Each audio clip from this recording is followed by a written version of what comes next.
morning, everyone. My name is Assistant Badan and I'll be presenting on this part. So basically, Maqasid al-Sharia refers to the aims of Islamic law. It focuses on promoting justice, welfare, and the public good.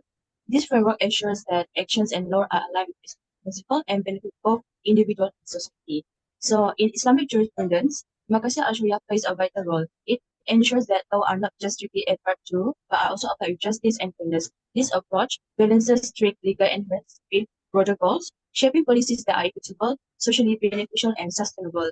So there are five main objectives. The first one is preservation of religion, and the second one is protection of life, preservation of intellect, preservation of image, and the last one is preservation of property. So I'll pass the next slide to the next presenter. Okay, next is an overview of Malaysian budget 2025. First is the budget allocate 421 billion emphasizing sustainability, competitiveness, and address emergency needs. Malaysian budget have key economic goals. First is reducing the fiscal deficit from 4.3% in 2024 to 3% by 2026. Second is enhance revenue collection and rationalizing subsidies. Third is promoting economic stability and fostering social justice. And then major areas of spending, first is social welfare and second is education and health. Sustainability and environment. This budget has strong focus on environmental initiatives such as implementing a carbon tax by 2026, supporting renewable energy project like Kenya hybrid solar farm, and allocation RM 250 million to the eligible fiscal transfer fund. Next. Next is protection of faith. The protection of faith is a core principle in Malaysian Budget 2025, focusing on promoting religious harmony, morality, and ethical governance while safeguarding the right of all faith. Key areas of integration in the budget first is religious development.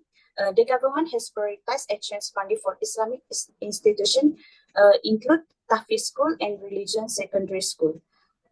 Second is ethical leadership and governance. To strengthen governance, RM 360 million is allocated for anti-corruption initiative.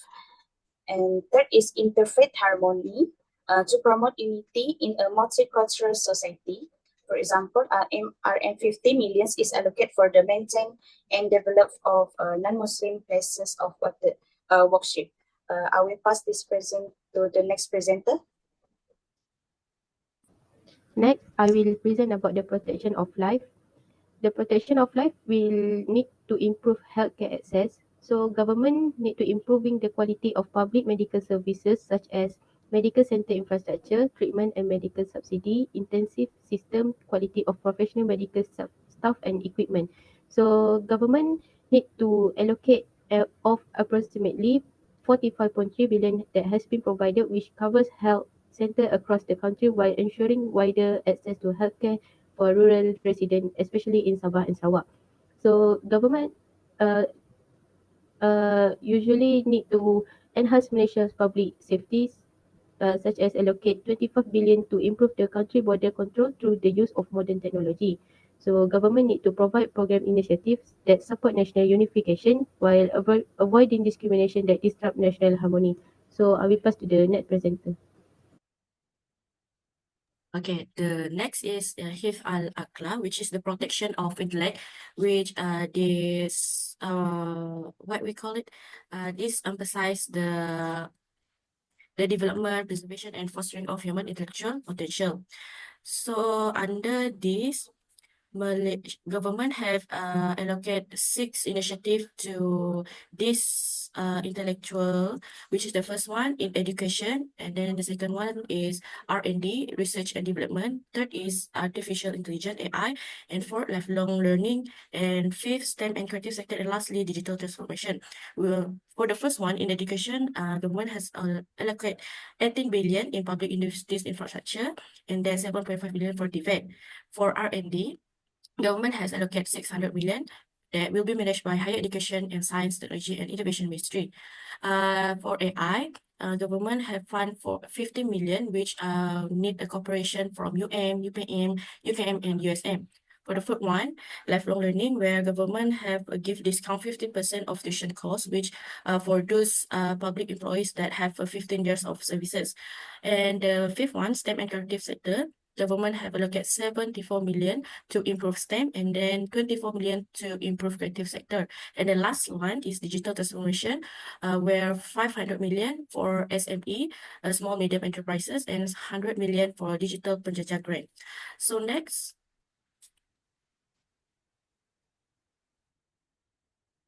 Okay, so for the protection of image, so there are eight of the included in the Malaysia budget 2005.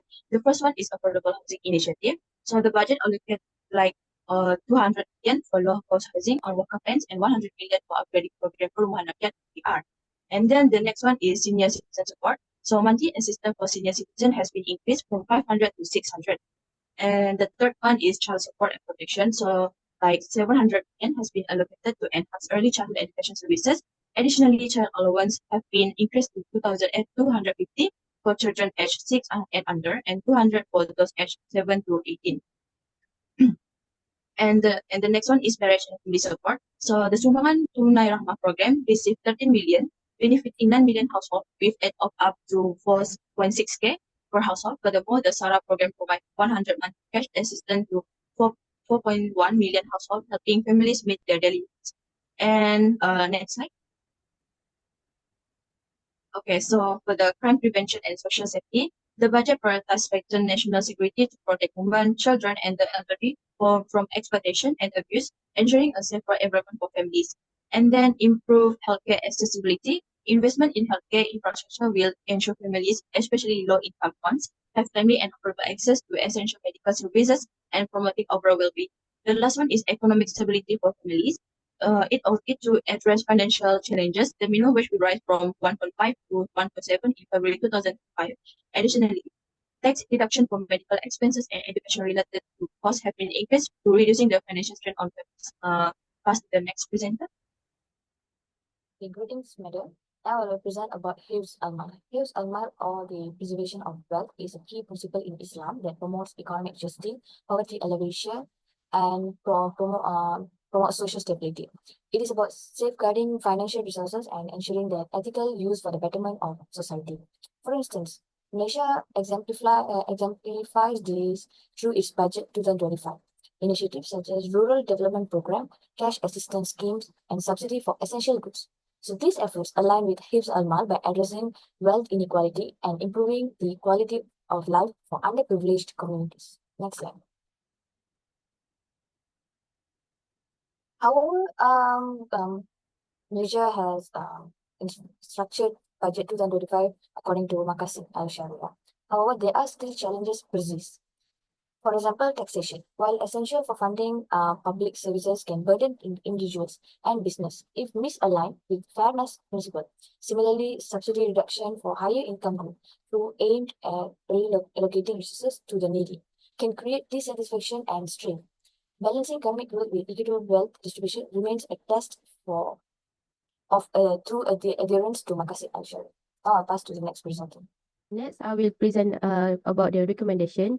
So, we will present 4 recommendations such as ethical financial principle, enhance basic infrastructure, developing effective educational initiative, and provide more productive wealth distribution.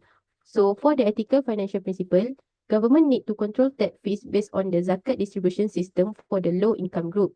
So, for the enhanced basic infrastructure, government need to improve more facilities in rural areas such as road, increasing more water and electricity supply such as in Sabah and Sarawak area.